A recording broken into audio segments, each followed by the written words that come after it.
This is Ben Keys, and you're listening to the Crowject podcast. Win showdown 51. Kicks from 45. It starts right, but it's coming back. The Crows win. It's a miracle of the Almighty. A moment ago, almost the second one. Round the body go the Crows.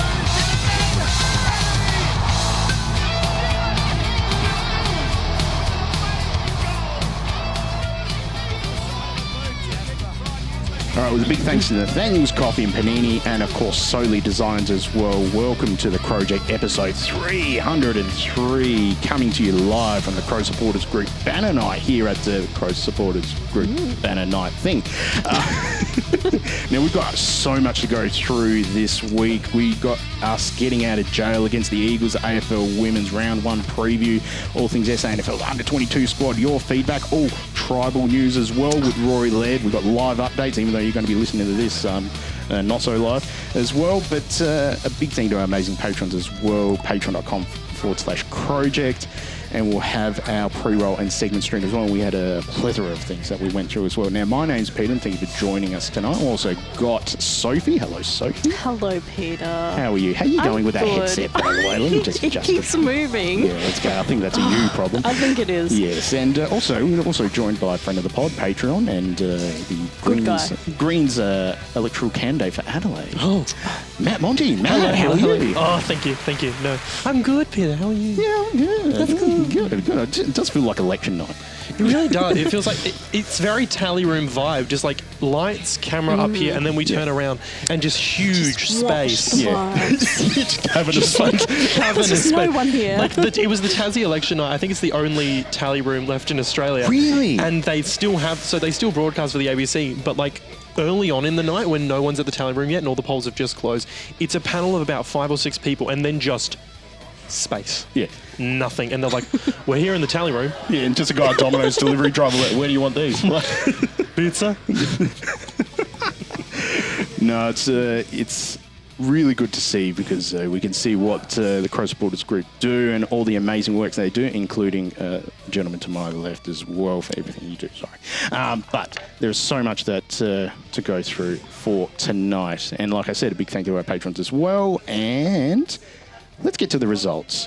So if there was a game on the weekend that stopped you, that led to lots of emotions. There were many emotions. Sorry, I've got these new glasses that I'm adjusting to the reading section on the bottom. It's not 3,142. No. The actual crowd is down the bottom. Okay, down there. Down there. Okay, all right. Sorry, you really have to do it. I didn't even see that up there. Yeah, you have to do an Anthony Green and just say, I've got those figures I've here. got my papers somewhere. They're here somewhere. There was a game. All right, I'm padding. Okay, it's right there. There was indeed a game. Yeah, okay. All right. Watch us on YouTube.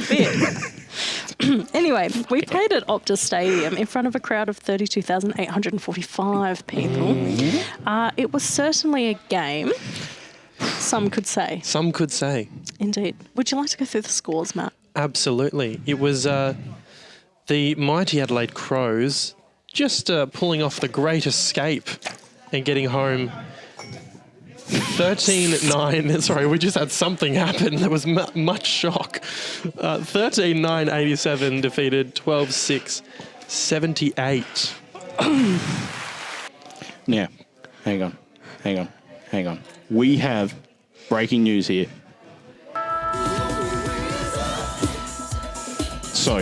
I'm so fucking pissed. We have breaking news live on the air with... breaking news from Tribal Council. Tribal Council has spoken. Tribal Council has indeed spoken. What have they said? Rory Laird's ban has been upheld. He's going to miss this week's game against Collingwood. I am fucking pissed. Oh, I hit the wrong button. That was actually on purpose. No, that's the correct reaction to that.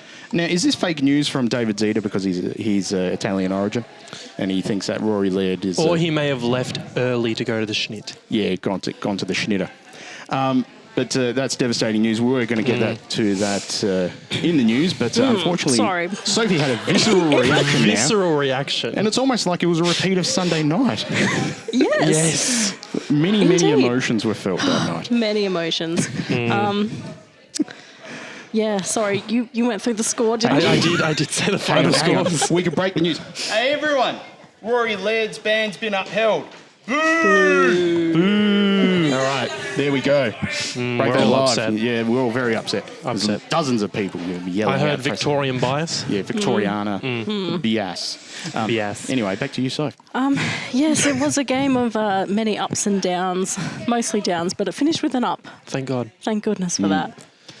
Yeah, because the only way is up because, holy shit, we tried our best to lose that one, didn't we? really did. It felt like the Crows of 2020 and 2021 reared their head. Ben Crocker and Ace Taylor playing for us, were they? No. No. Felt like it,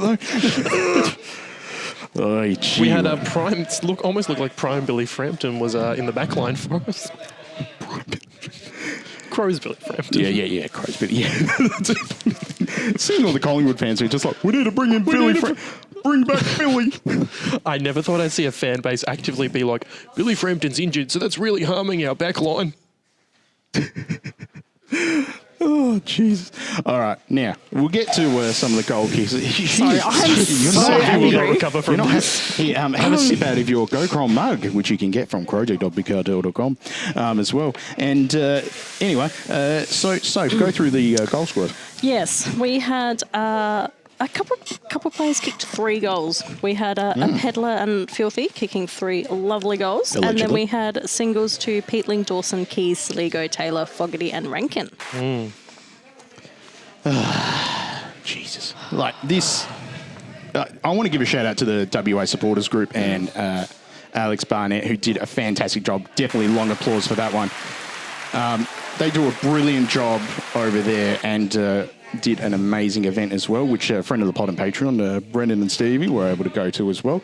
Say hello. All right. All right. Thanks, guys. You got to wave. We got a wave, I promise. Head over to YouTube to see that one. I think they're off camera. But no, they did a brilliant job. And look, I want to give credit to West Coast. Okay? They had pressure. They were all over us like shit on a blanket. Don't you reckon, Matt? Absolutely. I mean, you could just see from the probably the end of the first quarter, every quarter going in, I felt like we expected the pressure to drop off. Yeah, correct. We were fully just sitting there going, we don't need to change anything we're doing. West Coast will get shit. Yeah. And they just didn't get shit. It felt like we were waiting for them to tire and then we were going to run over them. What is this microphone? Why is it not coming doing a over? lot of things. I might pad while we figure out Sophie. No, we figured out Sophie's mic. Yes, it felt like we were kind of just waiting for them to fall in the hole so then we could run over them, as opposed to just taking control of the game a lot sooner. That was touching my lips. Jesus. What is going on? It's going to be a running bit for this whole pod. Sorry.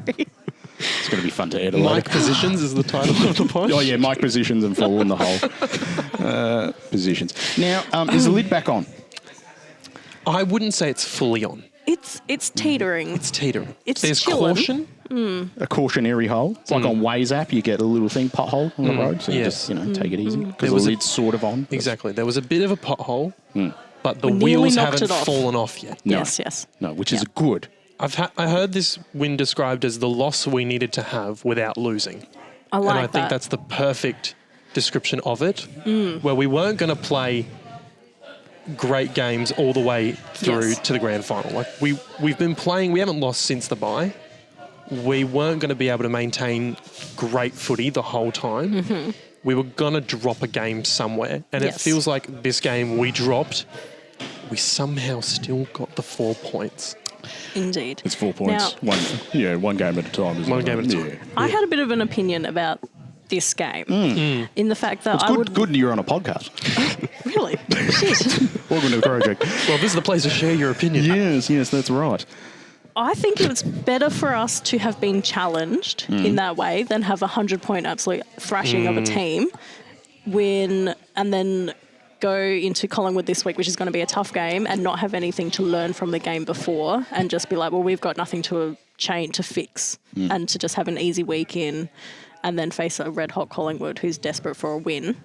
I think I would prefer us to not have played the way that we did, and I think we could have won a little slightly more easier, but the fact that we were challenged and were able to respond, I think is better for us going forward against a hard game against Collingwood compared to if we just absolutely thrashed West Coast and it was a really easy breezy game. I have a counterpoint to that. What did we learn? I'm not part of the coaching structural team meeting situation, so I can't go into those details right now. Do you think we'd be on a podcast if we could look at that game and go, here's exactly what the club needs to do for the Collingwood? In front of me right now. Sorry, the screen behind me isn't working properly. If we can come back to me later. You know, we've got a new system this year, and we've tried it so much. We had a run through last night. We used some basic figures, but it's just not working tonight. Anyway, back to you, Kerry. I'll tell you what, everything's been happening over in the Cedar Dixon, you know. Auspol nerds will get that. Thank you. If you want to sponsor more gags like that, patreon.com/Crowject. But look, best ons, we had Laird here. This is from the club. So the club said, blessed be the name that is Laird. Riley O'Brien, Rankin, Dawson and Saligo as well. Stiff for Zach Taylor not to be He on was that. very impressive. Yeah. I think he was almost the one that kind of lit the fire to get us started. But it's almost like he was the only one that was like playing for a position, unlike Burgess. Very true. Oh, Burgess. Let's talk about Burgess. There wasn't much to talk about. No. And unfortunately, unlike some Crows fans, we're not going to rip into Burgess. Great. But I feel like that was his last chance at AFL footy. Agreed. Because that was his first game for this year. First game for this year. And I've been big on him since we signed him, hoping that he would become that sort of heir apparent to Tex. Yeah. That when Tex was ready to retire, that Burgess would still be on the list. And if not for, maybe just 1 or 2 years, could plug that third key forward. Yeah, and I mean, he played the first 3 or 4 games of 2024 from memory. But since then, just really nothing. However, he'll help us for our push to our eventual SANFL prelim disappointment, which will be good. However, not much to really talk about there. Now, we need to talk about the sniper. That is Liam Duggan. That dog. It was his 200th game, I think, from memory. So, is that right? I don't know, mate. We don't know West Coast. Wet toast. Who's that? It was a milestone game of some sort. It was a milestone. I know that There was a much. milestone. It was also a milestone. the Superior McGovern, Jeremy McGovern. Jeremy. He had his send-off with his walk-around, and his son just flicking the bird. Flipped off the crowd. Yeah. Did he? As did... Legit, yeah. Yeah. So, just this little kid just like, fuck off, West Coast fans. Yeah, I hear Jack Inovan asked for a please explain as to why the kid didn't get fined as well. That was a good one. Thank you. Thank you. No, it was also Dom Sheed's farewell as well. So 2 premiership heroes for the Eagles having their farewells, which probably also explains why such a young group that hadn't had much success was really keen to get at least 1 win for those 2. So can you explain what happened to Sydney middle of this year with that 90-point demolition we gave them after they celebrated 2005? Yeah, but that's Sydney. Yeah, it just feels like every significant game in that club's history, bar a few, they just shit the bed. Yeah, there's a lot of poo. A lot of poo. All right. Now. Oh, dear. We need to talk about the injuries. Sorry. No, sorry. I was just going to say, this game was just pain encapsulated in a game. Like, I was in Struggletown myself. I don't know what was more painful, the menstrual cramps or the game that I was visually watching at the exact same time. It was going back and forth for a while. We wouldn't know about that, would we, mate? And I mean, the worm kind of shows the rise and fall of the emotions throughout the game. But it's almost like the worm between Beasley and Howard in their first debate on 60 Minutes in 1998. Full of the political references tonight. Thank you. I know none of them, but I'm going to nod along like I do. Vote One Shooters Party. Yes. Anyway. Bring back Sex Party? Yeah. Sex? Yes, please. Yes, please. But yeah, the worm was... I did talk in the car on our drive here about Rowie blowing an absolute gasket and Will Goodings just taking it in his stride, but you could tell as the call went on, he was getting more and more agitated at what he was seeing. Yeah. It does make me wonder whether Will maybe texted his dad and it's just like, fuck's going on? Yeah, look, this was... we haven't really had any games... other than the Fremantle game where it's felt like we were out of the game at all. Even our losses this year, it's felt like we were in it. This is the first game where I had my hands on my head for the majority of the game. Yep. Like I was just sat, I was with, shout out Rainbow Crows, I was with the Rainbow Crows watching, and I just could not help but sit back and just go, what in the world is this? Disbelief. There was a moment, I think, that encapsulated it for me, which was, I think it was Keeney handballed backwards to Worrell while he had 3 Eagles players right in front of him. Yep. And Worrell just panic tries to slap it forward. It falls in the lap of an Eagles player and they kicked a goal. Yep. I was like, that just encapsulates how little grace under pressure we had all game. Yeah. That's a credit to West Coast Pressure as well. They were correct. incredible, so credit to them. But I think seeing some of our players, some of our better players, seeing them struggle under that pressure, that's when you knew that the whole team dynamic was off for most of that game, because when you have those players who are always so sharp with their and like on target, and they couldn't even like hit their handballs with a target. Like it was just crazy, but we scraped over the line, which is good. Thank God. Yeah, so I want to give a shout out to Useless AFL Stats, who hopefully we're going to have on very soon. They talked about the greatest loss ever, which is, and I'll just read verbatim from what they said. We were asked, where does the last placed 1 win, 19 losses West Coast Eagles versus top of the ladder, us, sit in terms of best underdog performance by a losing team? So we came up with the metric of looking at teams' difference in total premiership points less the margin of the game. In this case, 60 minus 4, which is 56, less the 9-point margin gives us a rating of 47 for the loss. This puts this match as the equal second greatest loss ever, only behind the round 18 1936 1-point loss by Fitzroy. I'm sure Laird right now is just like, I've got that one. I've got that one on video. I've got it on reel to reel. Which were 2-15 versus South Melbourne, who are 15-2. Produced a loss rating of 52, less 1-point margin for 51. Fitzroy virtually led all day in similar circumstances to the Eagles. South Melbourne claimed top spot with that win, but would go on to stuff up the grand final, losing to Collingwood. Oh, there's still hope for us. Don't like that stat. Yeah, cool. And I like the little circular thing, like West Coast Eagles. It's good effort against top team leads to Harley Reid contract speculation, leads to getting thumped again, which leads to Harley Reid contract speculation, and on and on. It really does.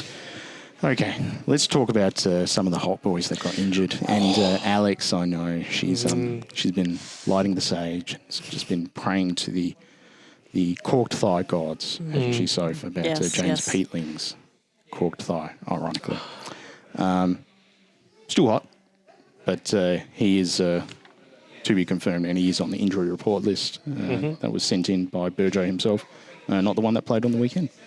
Thoughts on the injury, Sophie? Very sad. Yes, thank you.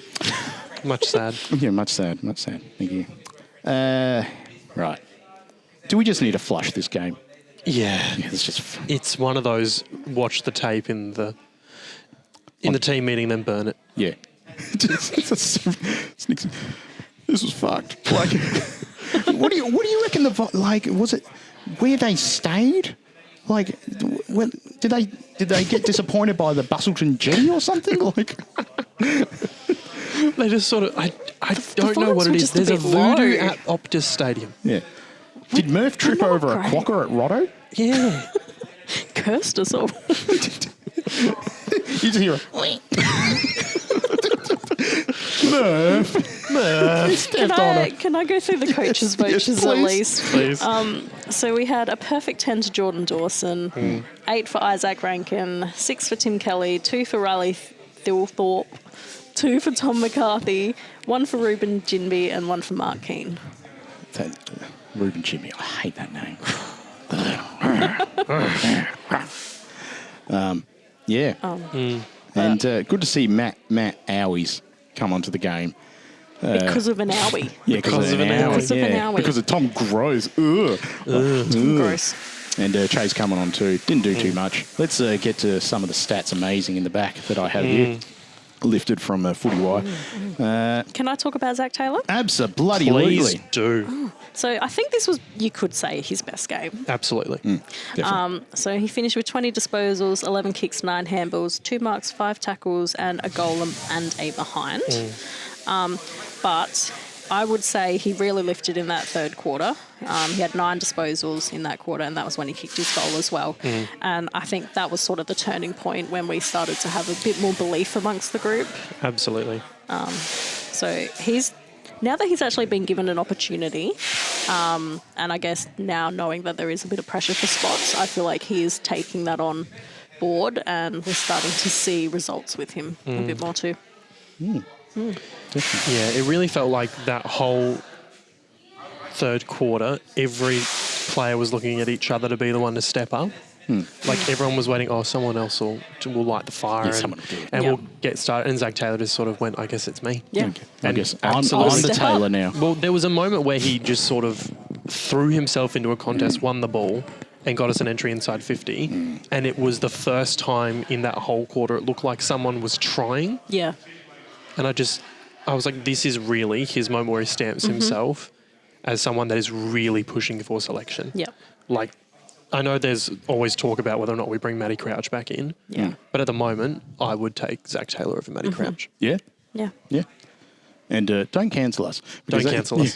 That's not an indictment on Matty Crouch. Exactly. That's just how good Zach has played. Yes. He's flown under the radar the past couple of games where he's been in, but he really He's done finally his got a job, standout though. game. Absolutely. He's been in since the start of the, for most games. He's been in and out. Yeah, but I almost feel like that's been Nixie's sort of, you know how we talked about it the last few years of, why we keep selecting it, that sort of thing. I feel like Zach Taylor is an example of given the time and he's able to get it done. Jeez. He's only played 22 games. Is he still eligible for the nom? The Rising Star. Rising Star? Well, I asked in the Patreon chat. I don't know shout what the out qualifications Yeah, are. Patreon. And I was shut down, so who knows? Oh, were you? Everyone was just like, I'm so sorry. Rabble. But it doesn't matter because Dan Curtin's winning it instead. Dan so Curtin is winning the Rising Star. He didn't have the best game. Do you reckon he had lunch with his family or something and they gave him like it was a beef Wellington or something? I just think this is his probably big game coming home.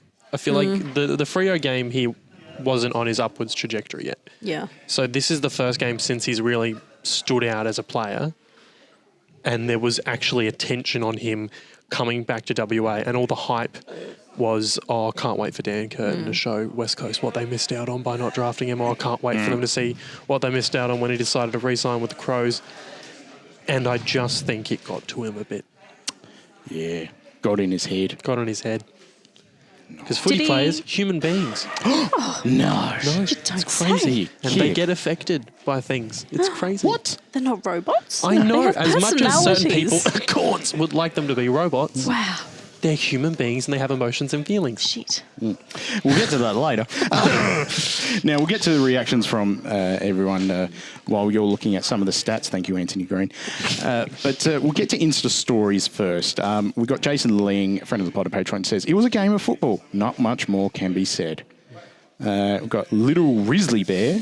Be careful how you say that one. Don't ever show that image again. It was a bad time. Now, that was because I put up as one of our posts of how arrogant were we going into this game, this little arrogant, and it was Don Pike and Brett Burton doing their I can't, that press conference, Jesus. War. Okay. Now, more reactions, my apologies. Zach Payne says, from here on out, they look tired after the season 2. Hopefully the round before the final is enough to get the energy back up. Danny Warmington must be friends with you here, so too stressful for a Sunday night. Thanks, boys. Very stressy stuff. Jazz Bass 80. Burgess looks like a PE teacher filling in on the school dodgeball team. Give that a tick. Tick. Thank you. What? Okay. We've got a lot of people saying tough watch. We've got Sean, who apparently had a heart attack. Tom Page said, not sure what replay I'd rather watch, the GWS game or that one. Ooh. Matthew Parb said, all aboard the meat bus. Dawson ranks were brilliant, Taylor very good, but let's leave that shit in Perth. Yes. All right. Tracy Loveridge, I'll get back to you after the Ambos leave. Jeez. Friend of the pod on Patreon, Christy Bainish says, relief, but also proud. Old Crows would have lost that one. That's a very good point, actually. Very good point. We would have definitely shit the bed, but we would have been first to begin with anyway. Chris Old Mate says, at least we got the 4 points. In 2017, we lost to Melbourne and North by 10 goals, so we could. Very true. Very true. Jeez, this was, as these responses go along, these are getting closer to after the game. So these are people that hadn't stewed on it like Soph did until 9 p.m. that night. Yeah, I could not eat until 9 o'clock that night because I felt so sick after watching that. Speaking of can't eat, Westside Mushies said, knew it was coming when they rested Tex. Bad juju messes with heads. Now, I want to give a shout out to Westside Mushies. They're actually a mushroom supplier, like of actual commercial mushrooms, etc. And I did message them a while back and I said, brother, how's business since old mate's dodgy beef Wellington? And he said, howdy, I wasn't really affected because just supply 99% direct to chefs and restaurants. But I knew a few mates in the state that have been affected by it. The butter mushies are doing very well, apparently. So shout out to them. Friend of the pod and saxman himself, Matt Samet says, well, let's not do that ever again, please. He did say that he had to play Avicii's Levels 3 times to sort of get rid of the bad juju. Bad juju, get rid of it. Bring the good vibes back. Now, I did want to message this person. I got a message from Matt Haas, not the butcher of Westlake. It's just a different Matt Haas. He said, hopefully win, then never talk of it again. And then the real Tits McGee said, glad it was this game, not Collingwood. Yeah. Very true. Very, very true. Okay. Now, we have actual Insta too. And I put up the thing about, that was a scary couple of hours. Did you want to get to Twitter? Or yes, X? that's where I'm going. Thank you very much. Matt R. Rao says, wouldn't it be perfect every week? And we were far from that today, so hopefully a match we had to have. We'll take the 4 points and never speak of this game again. Someone saying that they broke their TV. Okay, get it fixed. S. Grib 101, who apparently is a HQ Kingswood, says, we're pretenders. I don't like. Is it always? It's always guys with just a photo of their car or a selfie of them in the driver's seat of their car with just the most ridiculous takes on social media. Just negativity. Don't need it. The AJ Porter says, boys thought it was a walk-up win. Hopefully the scare they need before finals. That's fair. Yeah. So. Yes, on Twitter or X, whichever you want to call it. We had Craig who pretty much said what Matt did earlier. It's like the loss we had to have without losing. Lee said West Coast refused to play like a bottom team. They were good, great tackling and intercept marks, etc. Crows were tenacious, moves were made and they held their nerve. Can't say the same for me. And then they continue on and said, I was much more confident when we were 5 love down against the Hawks. Same, honestly. Yeah. Brent said, West Coast border, kudos to them. Laird early, Taylor, Peds and Dawes, and then the class of Rankin, Filth and Keane got us home. Seriously challenged, but take the W. And finally, Alice said, the bad one we needed to have, Taylor excellent, Skipper great, Ranks great, Laird good, Sligo very good, Filthy great, Cumming and Miller are good.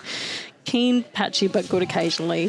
Werrell, good, rest, serviceable. Jay Wetherell. Wetherell is back in the side? Werrell. We're going to spend more money on nurses and doctors. We need to bring back Josh Frydenberg just so Wetherell can rage at him. What? Sorry. I disagree with that, Treasurer. Oh, shit, I lost my seat. Boo. Sorry. Anyway, I thought that was... Anyway. Head over to YouTube to see. Head over to YouTube to see. It's just whatever. On the Facebook, we had some comments on the Facebook. Faccia Libre. Friend of the pod and Patreon, Brendan McGarrigan, didn't deserve to win, but but take the 4 points and run. Start the car, my mother says. Shout out to Michelle. We love Mother Monty. We love Mother Comment Monty. on Facebook, mate. Good job, Brendan. Good job, Brendan. Friend of the pod and Brendan's here right now. Patreon. Yeah, there we go. Yeah. It'll sound better in post, all right? Yeah, anyway. I'm sure it will. Nathan Polmier, good teams find a way to win, and away spelled away, not a way. It's spelled find a way, like we played away, to win even if they're playing poorly. But Eagles also had nothing to lose, so threw everything at it. What else have we got here? Matty Smith, I nearly threw up, but Taylor played his best game tonight. Sums up the game pretty well. Same. Oh, fuck. I don't agree with this one, but Cheryl Kay says that's what happens when selection committee gets it wrong and throws in too many B graders. I don't think we had that many B graders in, to be fair. I think we just turned up with mid-dick energy and didn't get it done. I would say we put our best team that was available at selection on the park. It wasn't our best team overall, but it was the one we had. I just think we maybe got a bit complacent. I thought that it was going to be an easier game, which I hate when we go into a game thinking maybe they're a low team, so it'll be a walk in the park. And West Coast went, nah. No girlfriend. I'm actually surprised to see this with tackle counts, 72 to 68. I would have thought there would be a bigger discrepancy there. No, I don't know. I don't think so, because it was so high pressure for both teams that there was a lot of tackling. Yes. And that's about it. And that's about it on the Futcher book. And that's the way the cookie crumbles here on the Today Show. And that's the way the news goes. So head over to crowject.com and get yourself a Go Crom mug as well, and get yourself a Go Crom beanie, a Go Crom scarf as well. You also head over to Sophie Designs to get yourself the Crom Eras tour as well. Shout out to Tay announcing another album and selling a towel for the new album, $115 US. We need to get on some more merch, I reckon. Crowject towel coming up. Crowject towel. Oh, Is it going to be a beach towel like the AFL women's merch? Oh, God. We need to Can you class this as a beach towel? Wait till we get to the AFLW chat, because I have many the video opinions of me about where the opening that AFLW thing. is sitting. We can.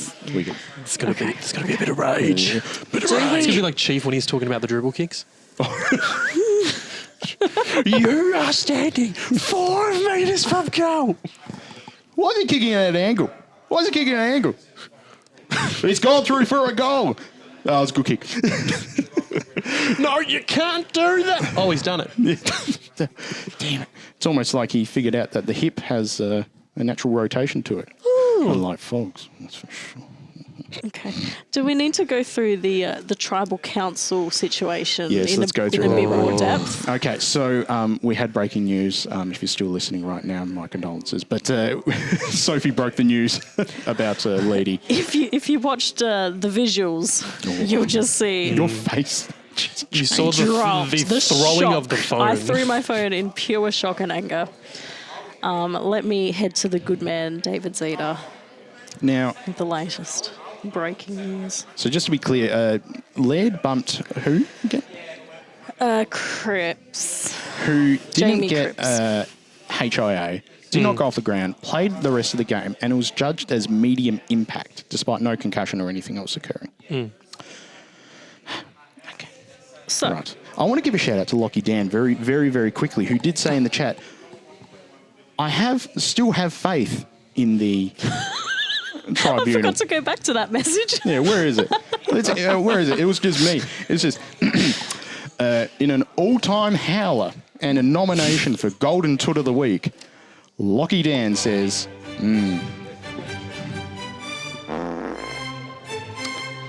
Lockie Dan said, "This may be naive, but I have faith in the tribunal."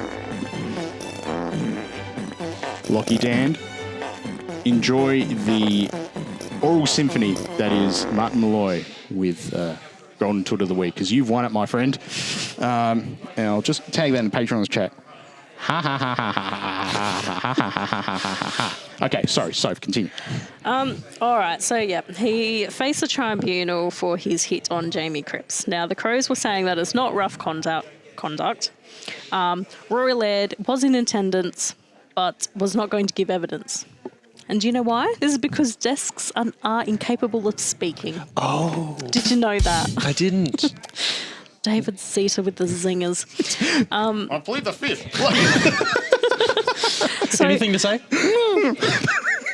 so Anyway, sorry, continue. The AFL were arguing that Laird tucks with the right arm and executes a bumping motion with his eyes on Jamie Cripps rather than the ball. I call bullshit on that, firstly. I think that's what Andrew Coleshaw said. I call bullshit. Basically. They then said that Laird was not contesting the ball and at no point was he in a position to take possession of the ball. I call bullshit number 2. Then Andrew Coleshaw, of course, from the Crows, says he did not elect to bump, and in fact he did not bump Jamie Cripps at all. He then went on to say Laird is attempting to push Cripps off his kick. I wish they said that he was trying to smother the ball more than push him, but anyway, they didn't go for that approach. We also said he doesn't tuck his arm. It's because of the dynamic of the collision that is where his arm ends up. He doesn't launch himself. That's a function of the tangle of legs. Correct. Tangle of legs. The name of the Tangle of podcast. legs. What could be more reasonable than bringing up your arms to make sure it's your hands and arms making contact with your opponent rather than your shoulder or your chest? Correct. Then they went and deliberated. They came back saying that the ban was upheld and he'll miss, blah, blah, blah. Now, the reasons. Rory Laird quite sensibly does not dispute the classification of the charge. Silly boy. His case is that his conduct does not constitute rough conduct. He contends that he did not elect to bump his opponent and he did not bump him. He submitted that the vision and stills show that he pushed his opponent. He submitted that it was a push gone wrong, but it was not unreasonable in the circumstances. Why did they not attack the approach that he was smothering? I don't know. We have carefully examined all of the evidence and we find Laird did bump his opponent, and in doing so he made high contact. Laird sensibly conceded that if the tribunal was satisfied that the conduct involved a high bump, that the charge is to be upheld. Accordingly, we uphold the charge. What bullshit. Now, I would like to bring forth, people cannot see this, but the vision that I got from the television, and I slowed it down and I rock and rolled this back and forth like the good old days. Ooh. It's like 2015 ICC World Cup. Sophie the I'll arc. Now- here we go. All right, we'll put it in. Bit of rock and roll here. Now, you see him approaching. He puts both his arms out to smother the ball, right? Hang on, I need to say it like cricket. Rock and roll, please. Rock and roll, Back, please. back, pull it back, pull it Yeah. back, pull it back. Okay, the accent is actually quite accurate. I just want to be clear. She's playing to the umpire that did do that a lot. Sorry. He's coming in with his arms outstretched to smother. It's like he's giving him a And hug. he only hits him as he is literally kicking the ball. He's not... That is a smother. He is attempting to smother. He's not trying to bump. This vision, I don't know if they've seen this vision, but this is an angle that not many people have It's seen. like Zapruder footage, isn't it? I was going to say, I think we send Soph to the tribunal Yeah, I was You next gonna should. time. Now, some people did say after I posted that I need to lead the defence in this case, and I said I would do it for free. We need to free my man. Somebody. You're on it. It's the vibe. It's Marbo. Okay, so I literally wrote, Your Just the Honour. vibe of the thing. Do you want a drink of water? I wrote, Your Honour, he puts both arms out to smother/push as seen in this angle. He isn't electing to bump. Hashtag free the gnome. And would Love Laird. Now- the tribunal basically saying that they'd prefer a head knock? Potentially. Yeah. Like, if he did not put his hands out to smother, he would have literally taken his head off. He would have. That would have been shoulder to head contact. Yeah, not good for a desk. He hasn't tried to bump anyway. Somebody in my, because we know what Twitter's like here, right? We love to. So obviously I said what I said, that he's going into smother. Dan, don't know who you are, Dan. He says, except most players put hands over the ball to smother. This angle shows he never did and brace for contact. Someone has now done a still shot of Laird with his arms outstretched directly above the ball. And they've just commented a simple question mark with that picture to show that he's wrong. Now that question mark, that's more of like a Tim Allen home improvement. Anyway, so I think we need to appeal this again, and they need to get me there right away. Oh, here, they needed you on the defence team. Exactly. Shout out to Big Exactly. Dan 82. Big Dan. He's all over. I'm fired up about this. She's Anyway, fired up. free my man. And I've got to drive home with her as well. She's fired up. There she's up. Anyway, we're fine. No, we're not. Fine. No, Everything you're- is fine. You're pissed off. Everything is awesome. Yeah. If you're pissed off as well and you want to fund our legal defence, head over to patreon.com/Crowject and you join up for just $1 a month. Oh, bargain. Bargain. Jeez. I mean, it's... I'd buy that for $1. Good Simpsons reference there. And Robocop. Now, let's head over to I that. don't know. It sounded like a Simpsons character. It's also a Robocop. Yeah, I don't know what that is, but okay. She doesn't know what robot. I don't know what a lot of things are. Did they not Okay. show that on Prime on the York Peninsula? I only had free to air, mate. I didn't have anything fancy. Oh. That's 7 Prime. Imparger, did you have Imparger? I don't know what the fuck you're talking Oh, about. geez. Okay. Well. Someone has not been north of the Goyder line. Clearly not. Okay. Oh, look, old mate Trev's coming along. He's got Hey, half it's his me. face. He's coming along. Ah, Trev. At my old workplace, I had someone who put up that fucking bee in my office and said, "Looks like you, Pete." And I was like, "Who the fuck is that?" And then I saw the ads. I was like, "Oh, shit." Anyway, let's get to the amazing AFL women's team for the Adelaide Crows. And we've got our preview of round 1 that is happening this weekend. We haven't had the best run for our trial games heading into this season as well. But Soph, we've got our game in Victoria. We do. We're playing the Saints at RSEA Park on Sunday at 1:40. That's a very safe venue as well, because Yes. the RSC is Yes, yes, safe. yes. Yeah, okay. Yes. yes. We are a Bunnings Power Pass podcast, that's for sure. Yeah, take that, RSCA. Not getting our money. That sounds like RSA. Just a bit of RSI. RSI, even. RSI. Republic of South Africa. I was so close. Springboks are playing. I'm still Girls are dealing with taking some on the Springbok emotions right standard now. Brabant. Why is Jesse Williams tackling all the girls? Boys, you have to tickle hard. Why is Hansi Cronje flying a plane? Oh, wait. Anyway. So we play the Saints against Sunday at 1:40. Look, I saw just snippets of a few of the trial games, and they weren't great. Like, just the general skills weren't great. Like, it's early on, obviously. Yeah. It's not even a proper game. I feel like we like this, though. I feel It's like most years we are, though, before the actual proper games start. room to improve, that sort of thing. Yeah. Much like the Crows, not wanting to just smash West Coast helpless. Obviously, that's what the girls are doing too. Yes. Foxing for the rest of the comp. So that's the only footage they get. Yeah. I don't know. The bits that I saw weren't, I don't know, it just felt like we weren't kicking through the ball. Like, the handballs were just going straight on the ground. We couldn't hit a target with our kicks. Like, it was just basic stuff that didn't feel great to watch. But I'm hoping that we will fix things up before round 1 this weekend. Now, we do have a couple of new recruits that have come to play for us. Hannah Ewings has come over from Port, and also Christine Liozzi. Christine, is that right? I believe so. Yeah, and I'm trying to think of who else has come over to us. Grace Kelly. Yes. Yes, Grace Kelly. I think Neve Kelly had a 30th last weekend, the weekend before. So shout out to her. Congratulations. Yeah, okay. Gets longer clap than the men's team did for this weekend. That's for sure. Can I be honest? I'm not that worried. Nah. I I trust think the we're girls. going to fuck them up.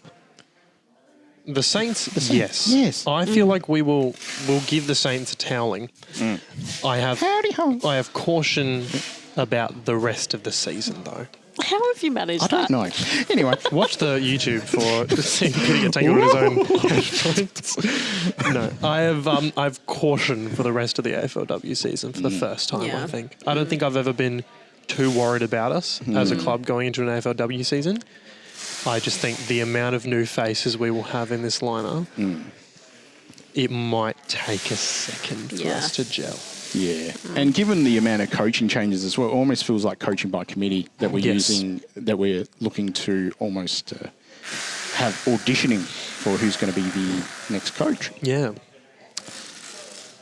Now, how bad will the camera work be? Awful. Yeah, shit. Just awful. I swear, every aspect of the gosh. broadcast for Fox Footy when it comes to AFLW games is done by the work experience kids. It's true. They put on like They've the got worst experience? editing. Well, they put on the worst editors possible, the worst cameramen, and then they just pray that barely anyone watches. Dial and it with in. where the AFL is fixtured this season, they might get their wish.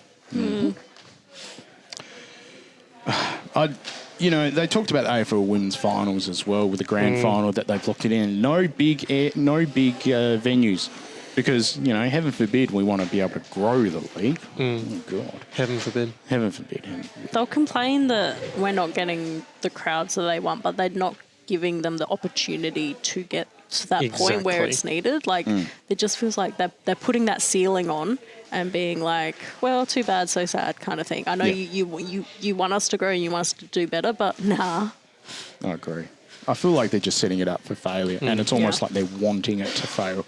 I can't understand why, because, and I've talked about this before, but, you know, my daughter, she's, you know, started playing Auskick and everything else like that. She's really looking forward to seeing the AFL women's team, and I don't want it to be something that the club have really been advocating for and put resources behind, compared to the league itself that has just let it falter.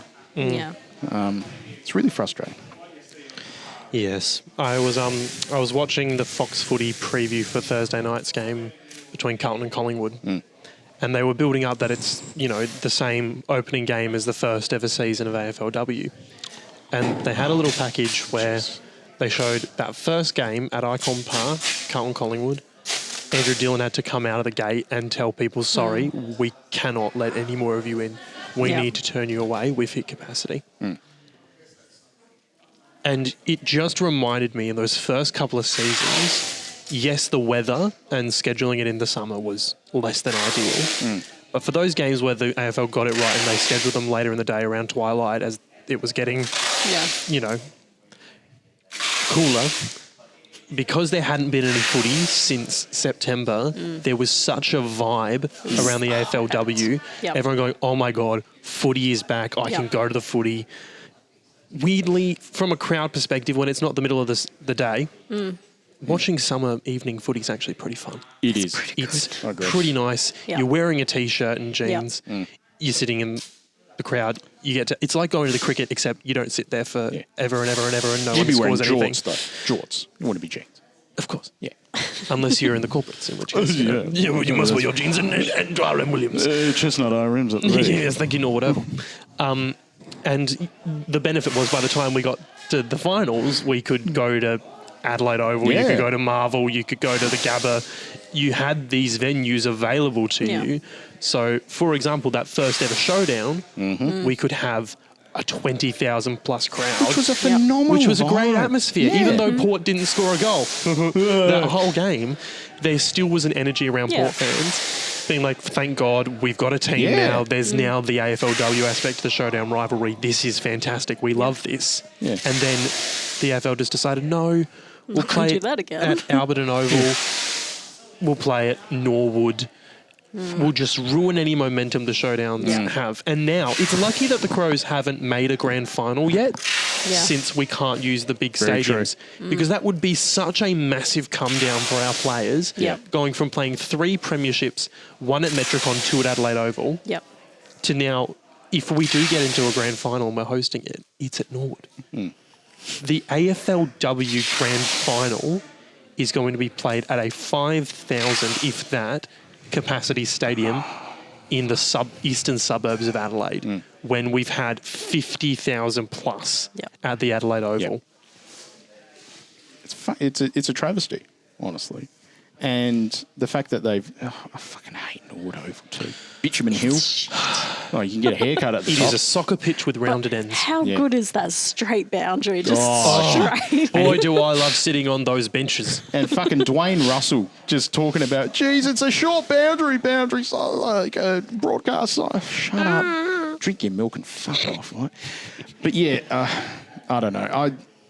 There's a real part I'm actually genuinely worried about it. Like, because I feel like the AFL itself is stagnating, just growth-wise. There's this stupid fight between the NRL and AFL for bandwidth of free-to-air.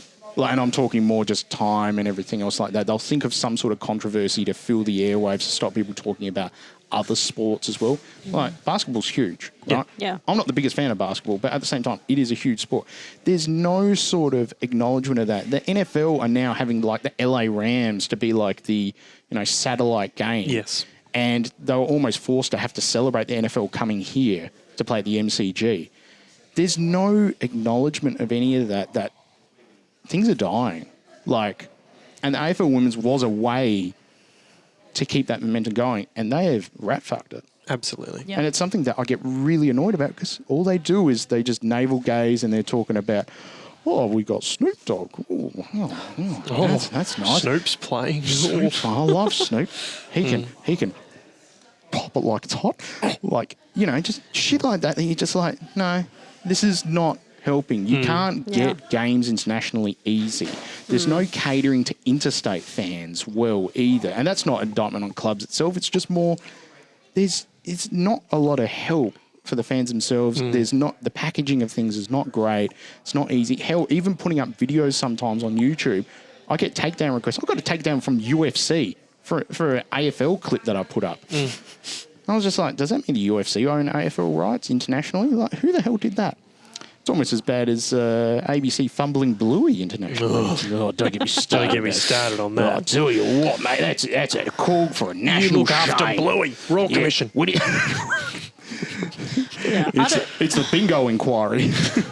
Anyway, sorry. I don't know. I feel like if the AFLW were serious about actually trying to grow the game, I think they definitely need to go back to having it before the men's season. Absolutely. They should know by now how to better structure the fixture and when the best times are to play. Because at that point, we haven't had footy for months. People want footy. They're going to get more excited about it then. Whereas now at the end of the men's season, we're getting tired of footy. It's just dragging on a bit. And to then be straight into the women's season, you don't get that good lead up to it because you're still worrying about the men's. It just felt so right. Like, I obviously didn't like it when it was bloody 40 degrees, but you schedule it better. You make the changes to look after the players in those situations. But in general, if you want to grow it, it needs to be at a time where people actually want the sport. Well, there's 3 examples in these first 2 rounds that show me just how little the AFL care about the AFLW. We have a 9:15 Adelaide time game between West Coast and Gold Coast in WA, which means 9:15 at night. Oh, that's just as bad. So that means that Gold Coast fans, if you want to watch your team play in the AFLW, the game is starting at 9:45 at night. Far out. It's not finishing till at least 1 a.m. Perfect for kids. Perfect for kids. Watch your girls play. Yeah. And from a Crows perspective, for us, we have this week against Collingwood at home. And while that's happening, as we've said, the girls are playing over in Melbourne. Next week, the boys are playing in Melbourne and the girls are playing back here. So if you want to follow and go to both games, you have to pick. You can't. Like, I was chatting to some friends from the Rainbow Crows. They can't come to the Collingwood game this week because they're going over to Melbourne for the women's game in Moorabbin. And I'll be the same next week because I'm going over for the North Melbourne game for the boys. I won't be able to go to the girls' home game at Unley. I mean, there's a little bit of wiggle room for the scheduling for that side of things, but I agree it should be at the before the season because even now things get lost in the wash of trade period, leading up to the draft and, signings and everything else like that. It just, I don't know. It just feels yuck. There's a big problem with media appetite around this time of year. There's not enough airtime for anyone, whether it's Seven, whether it's Fox, wanting to actually put effort into hyping up the AFLW season because everyone's going, we're at the crunchy point of the AFL men's season. In fact, this year, really, these last 2 rounds are probably the best 2 rounds we'll get because there are 9 teams fighting for the final 8 spots and almost every game will matter. Because if anyone slips up, it could be the difference between 2nd and 9th. And look, we're guilty of that, I'll be honest. Like, I wasn't anticipating the Crows would be top of the fucking ladder in the men's side. I just have not had the time. Like, I know last year I had the time to be able to go and speak with Lily Tarlington and everything else like that, which was great. And the men's team sucked. And to be honest, I was more than happy to get into the women's side. And I was actually really looking forward to it because we were shit, right? Now things have, gone well, just don't have the time for things. But that's the thing that we're looking at here. We've got to look at how exactly we structure things well and how the AFL women's sides can, flourish. Because we want the whole league to do well. And, it's just really, really annoying. Do you know what's good, though? What's that? Injury list for the AFLW team. Oh. we've only got one on there, and that is our draftee, Georgia McKee, who is unfortunately missing the season with a ruptured ACL. But she is the only person on the injury list, so that's Very good to good. go into the new season. That's great. So, yeah. Be good to have EJ back too. Absolutely. We definitely missed her towards the end of last season. Yeah. Definitely. All right. How about it's time for the news? Now, I know we had this before because we had some breaking news earlier, but Soph, we've got the 22 under 22 list. We do. Yes, it's somewhere there. Apparently, they don't have it on the app. So just let me go back to Twitter where I get all my Crows news from. Would you like us to get to the next news bit You while you go finish that? Finals have been confirmed. Hey. At present, the Adelaide Crows are the only side that have been confirmed with a finals nomination. Matt Monty, your thoughts on that? Can you imagine saying that at the beginning of the season? That in round 22, the Adelaide Crows would be the only team that mathematically have qualified to play finals. Crazy. Say it again. The Adelaide Crows are the only team mathematically in 2025 to have qualified for the AFL Final Series. BT hates it. Screw that. Bloody interstate sides. I'm actually really loving BT on Triple M, by the way. I love everyone on Triple M. Yeah. Yeah, it's a vibe. Yeah, the vibes are good. It feels like the place where most commentators just let loose. Yeah. Oh, James Brayshaw, Triple M. Yeah. When he called that Jeremy Cameron goal last year, piss off! And Chris Titmar's face is just like, oh, fuck, we are gone here. That was great. One of my favourite was, I think it was in Gather Round when Keezy had, it was against Carlton, and Keezy just snaps a goal. James Brayshaw calling it, and then Roo just starts wailing on him. Have a go at Keezy. James like, I've ruptured my shoulder. all right, back over to Anthony Green. Tell us more about the 22 under 22 list. Yeah, so we had 4 Crows players make the 22 under 22 team. Or the squad, sorry. So we had Josh Rochelle, Jake Saligo, Max McElhenney, and Dan Curtin. All feature in the 40-man squad. Will they make the cut? Who knows? We'll have to wait for Tribal Council. So Rochelle will be looking to make it 3 straight selections. Saligo is included in the squad for the 2nd year in a row. Max, don't know if he's been in there before. They just said he continues to be a critical piece of our defence. Oh, hang on, no, sorry. Earns back-to-back squad selections. Sorry, I had to keep reading. And Curtin's breakout season this year has resulted in his first selection in the squad. So very exciting. It is a fan-voted situation. So voting closes at midnight on Wednesday tomorrow, which is tomorrow when we're recording. Yeah. But so tomorrow. probably today if you're listening. If you're listening now on the couch, and tonight. It is still Wednesday. Get your votes in before 11:59 p.m. And we'll put that in the show notes as well for that one. Josh Rochelle, still can't believe he's under 22. Like he's never been ID'd, surely. He's like me. It's like as soon as you turn 13, typical bullwog, it's just like, that's a 27-year-old right there. Straight through you go, son. Okay, so let's get to the injury report list for the men's side. So we've got James Peatling, a.k.a. Shadow Daddy, as Kristen likes to call him. Someone has to test his thigh. How do you test a thigh? Oh, you just give it a bit of a poke, see how it reacts. Yeah. Well, Does it That's a thigh. bounce back? Thank you, doctor. No What's the worries. gap? Max Michaelini with a hamstring, 2 to 3 weeks. Lockie McAndrew with a jaw. I hope he still has it, 2 to 3 weeks as well. Oscar Ryan with his hamstring, 5 to 6 weeks. The one that worries me is Rochelle, to be confirmed with his knee. He's still in a brace. Yes. It's only a light brace now. He was in the heavy brace before, but he has now transitioned to the light brace. Still in a brace. And he's going to be involved in, that's Max, not Josh. He is going to be getting the light brace off this week, so he'll be able to go on the Alter G treadmill shortly after that. Say that again. He's going to be on the what treadmill? The Alter G. What's that? That's the one where you don't have gravity. Oh, defying gravity, is he? Yeah. Yeah, he is. Yeah. Don't sing it. they're not really in a position to give an exact time frame, but they're confident he'll return to play at some point this season. Excellent.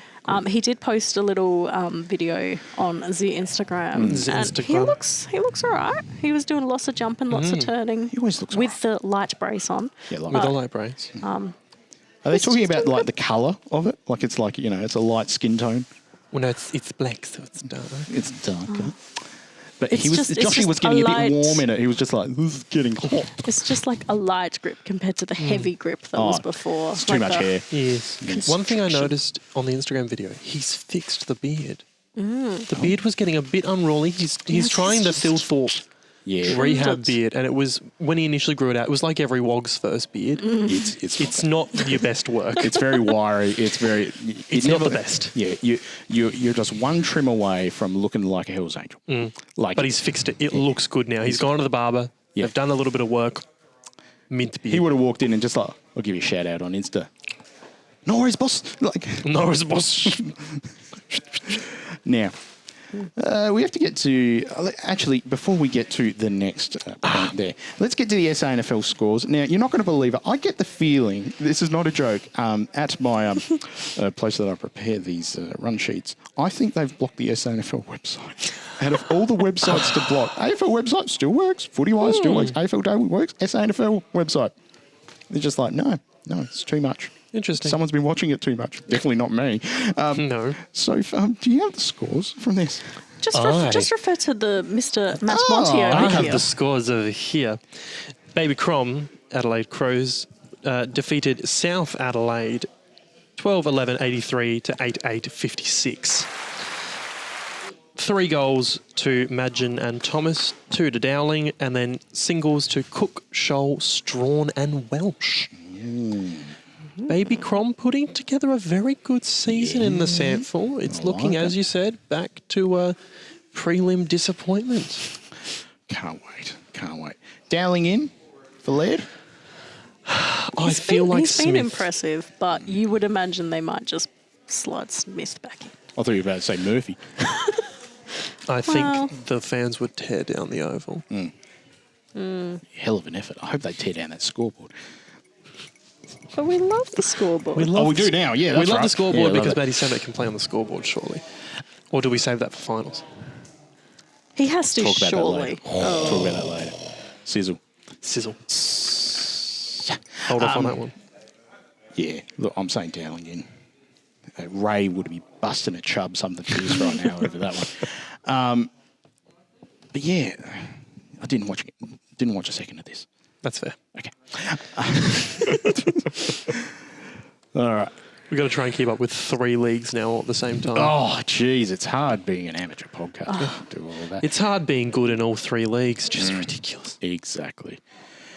Now, Brisbane player, whoops, a bumhole. Let's talk about that one. Let's talk about it. It was, I think it was Henry who did the old Hopawati. There's no other way to describe this. It's a unique tag, and hearing Gary Lyon break it down on AFL 360 with doing, back and to the left. No, not the, If you not rewind the, it. like, not, anyway. Take it back. Anyway, good thing he was wearing brown on the Scott. But, this is just strange. We talk about Ginnivan, giving the bird to the crowd and Bailey Smith and everything. This is getting more eyeballs on it than the whole AFL Women's League. Yep. Legit. Yeah. Talk about occupying airtime. How about we just don't violate people's rings? Well, I was a little curious about how Brisbane and Sydney handled it because they initially, when we found out about it publicly, it was made out to be this Brisbane player. Oh, a little breeze from the banner. Brisbane player had done something and I think the public comment was Sydney were okay, it's fine. Yeah. And I just sort of went, why is Sydney okay with it? So I went back Why and did watched Blakey not say anything? Well, I went Yes. back and watched the incident and essentially Blakey starts it Yes. by having a hand to the groin region. Oh, I thought it was... Did you not see that he did I thought it was a something bit to of him off-camera, first? No, like, so when you go back and watch it, it's a Yeah. marking contest. Blakey has the hand to the groin region. And Blake then I think tries it's to tap him a Smith goes down and Just does the a quick finger. And it's just stupid, it's juvenile, and I understand now why both clubs sort of just went, nothing to see here, AFL. We're fine. Everything's cool. we don't need to. No one needs to know about this. It's just don't say anything. Don't say anything. As soon as someone on bounce, it would have been one of the producers on bounce. It's just like, have you seen what I've seen? And it's just Andrew goes, oh, you're not gonna believe it. It's just, hey Dunstall, bend over. Oh, jeez.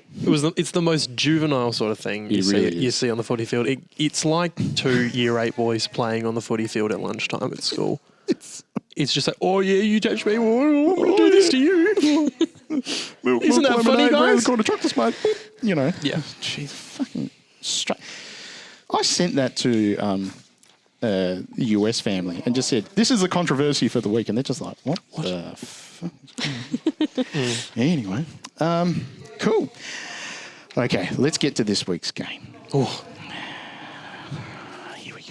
Actually, we didn't do a 3-2-1 for the Bungee Medal vote. We didn't. My apologies. 1,000 apologies. Actually, just one. Let's go through a 3-2-1 very quickly. Matt, who was your one vote? My one vote has to go to Riley Thilthorpe, just for those couple of goals in clutch moments. My two, I'll give to Daddy Cool himself, Jordan Dawson. An honourable mention I'll give to Isaac Rankin, but my three has to go to Zachy Taylor. So. We are counting all of these votes, by the way. I'm sure we are. It's worked very well in the past. Very professional podcast. Oh, gosh. I have like 4 players and I'm struggling to split them. Well, who gets the honourable mention? Yes. Well, I feel bad giving someone an honourable mention. If you doubt this is live. All right. I'm going to give Filthy an honourable mention. That's fair. I'm going to give 1 vote to Rankin, 2 to Taylor, and 3 to Dawson. That was tricky. It's very tricky. It's very tricky. And if I go through some of the stats, because as you can tell, no prep for me. Now, I want to give honourable mention to Saligo. Yeah, he busted his ass most of the game. Busted his butt. Busted his Sazic. I'm going to give 1 vote to Filth. 2 votes to Dawson. I just feel there's a part of me, I'm just like, as captain, I'm a little bit like, I do want to give him higher, but I just can't do it. So, and I'll give him 3 votes to Zach Taylor. It's fantastic.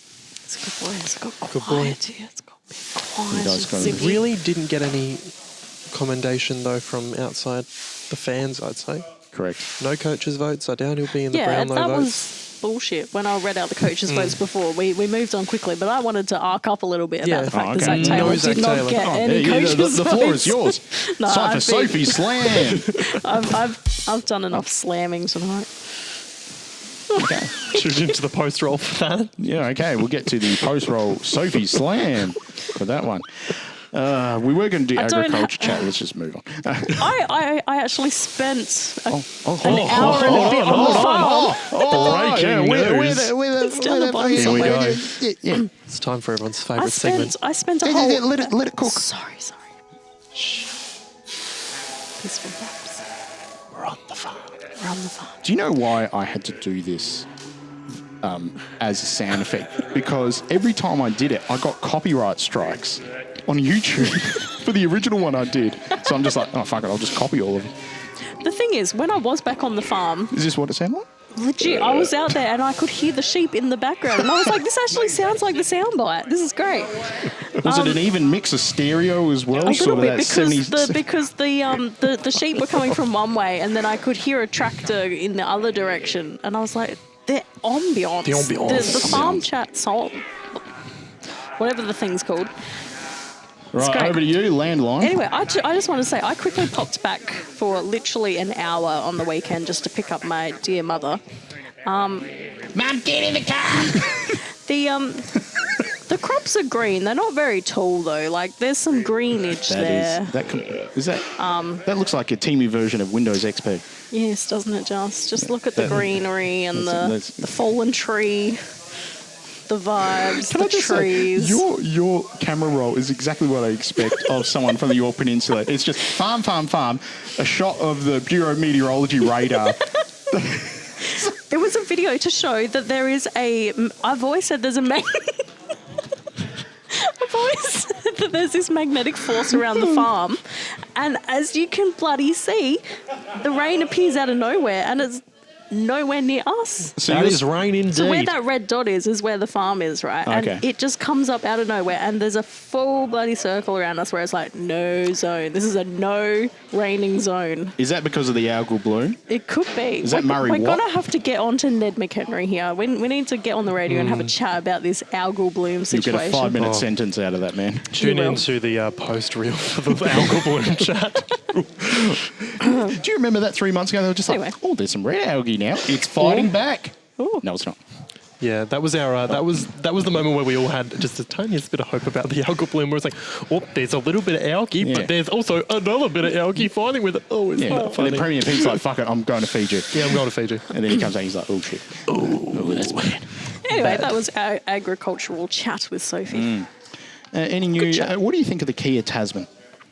The new ute. Well, it's not a Toyota, is it? It's not a Toyota, is not it? a Toyota. What do you think of BYD Shark? I don't know what that is. It's a ute version of it. Oh, It's probably a bit shit though. Because it's not a Toyota, the major partner of the Adelaide Football Club. oh wait. I would love a new Toyota. Okay, we'll write to CMI. They'll probably give us a hubcap. Probably. I actually ran over a hubcap. To be fair, okay, so I was driving right behind another car, and you would think, because like there's a car in front of you, if there was something on the road, they would have swerved, and then I would know that there's something on the road. But because they were driving like right on the middle line, they didn't have to swerve to see it, because it was just going to go straight under that car anyway.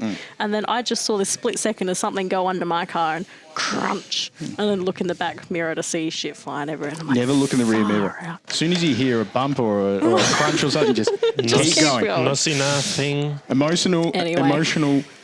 detachment. Is that a word? It is now. Poor Baz.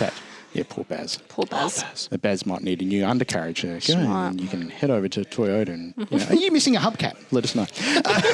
Now, let's get to the preview for the next game. Crows versus Pies, Saturday, 16th of August, 7:05 Central Time at Adelaide Oval. First versus third on the ladder. And a big shout out to the Crow supporters group as well for doing their amazing banner behind us too. Give us a big clap there too. Great work, guys. Yeah, get around. Yeah, okay. Yeah, rackles applause. Yeah, okay. The vibes are on, I swear. Vibes are up. Now, changes. Now, Laird is going to be a forced change. Who else can we say? Tex come back in? Yep. Yes, Probably. for Burgess? Yep. Nah, for Laird. Just a straight swap, guys. Like So for we're going to like. keep Burgess in. We're going to do the Hawthorn 4 tools. 4 tools. Burgess versus Frampton. Oh, that's It's a poo slinger. Within a humdinger of a game, we will have a poo slinger and a Frampton on Burgess. just somehow the both of them fall in quicksand. Do you think we can agree with Collingwood to just have the two of them play in a little pen somewhere away from the game? We'll put tell them them they're on the aside. field and they're playing. Yeah. With Rue commentating? Rue's just sitting there 5 centimetres away with the binoculars. Oh, it's Frampton on Burgess. Burgess, he's flung an arm at him. Oh, they're going at it. All right. So, I think Dowling in for Laird. Burgess for Tex. Anyone else? If Peatling doesn't get up. Oh, yeah. Oh, Peatling that's doesn't the get big up. one. I think personally, as much as I like Dowling in, I feel like Smith will come in just because he's a bit of the like for like with Lairdy. It's going to be Given going to be a wet the night Crows' too. history, I think they will. Smithers, Smith. yeah. And you also But still want a little bit of experience. You in that do, style. especially in the type of game that we're going into. But Dowling does obviously deserve a shot as well. So that's a tricky one for the match committee. Yeah, I'm still going with Dowling. Honestly, I want that him to be played just a little bit ahead of finals in case we need him. Yeah. Dowling could be a sneaky chance if Peatling doesn't get up. Yeah. But sadly, I feel like we'll just pop in Matty Crouch if Peatling doesn't get up. I'd prefer Dowling over. There's many things we'd prefer, but just from the history of our selection committee, That's I feel true. like if That is it's true, yeah. Peatling, Burgess and Laird out, it'll be Walker, Smith and Crouch in. Yeah. It's 2017 all over again, but without the... Yeah, all that. No. All right, so... we will be doing the walk and talk directly after the game, maybe having a collab there too. But we've got a lot to go through in our segment street as well. It's coming up very soon, so head over to patreon.com/Crowject if you want to listen to that as well. Anything? Are we going to go over who we think's going to win and Oh, how yeah, that much? one. Yeah, or- okay. Oh, the Just so, important Max, things. who wins and how much for this game? And what's it? Give us your highest tackles inside 50. Ooh, love that. Yeah, the Lockie Murphy Okay. medal.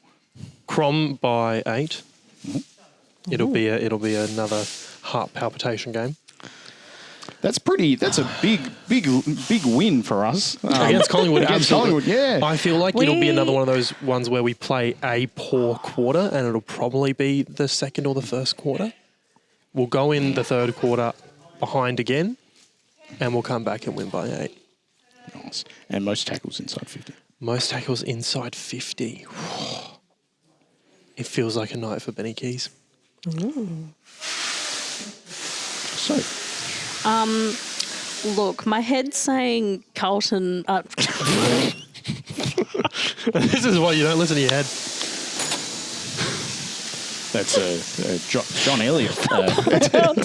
Carlton in the early 2000s. Anyway. My head is saying Collingwood by 7, but I want us to win by 13. Oh, jeez.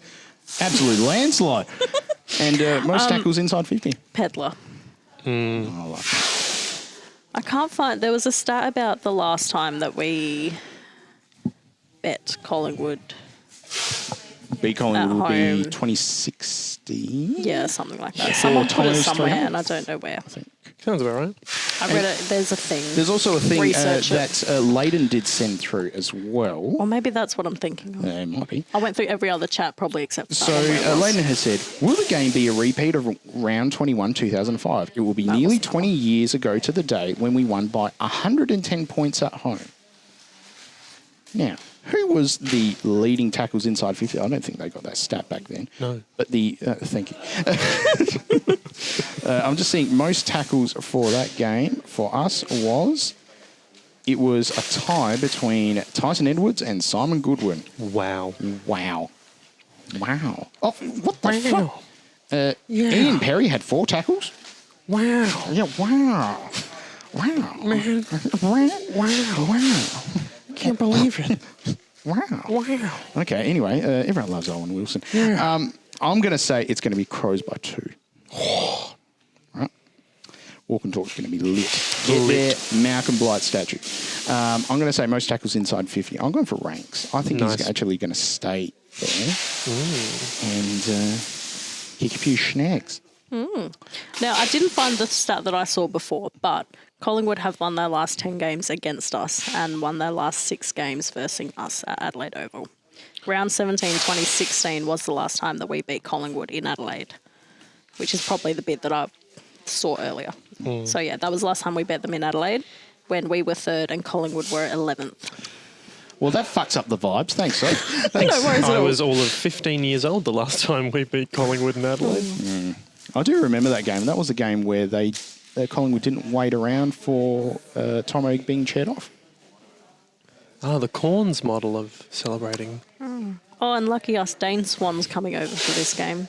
Oh, God bless. Oh, yay. He said, hope the Crows are better than that next week. I'm not going all the way to Adelaide to watch him dish that up. Thank you, Dane. No worries, Okay. mate. Yeah, good for you, Dane. Hope you're watching. A big thank you to Sophie Designs and Nathaniel's You're Coffee welcome. Panini for ongoing support. And a big thank you to our amazing patrons as well, patreon.com/Crowject. We've got a lot that's coming up on our merch as well, crowject.bigcartel.com. A big thank you to Matt. Fantastic work as always. Oh, thank you so much for having me. Thank you, Soph. Thank you. Thank you. Get a clap as well. And my name's Peter. Go Crom. Go Crom. Go Crom. Go Crom. Go Crom.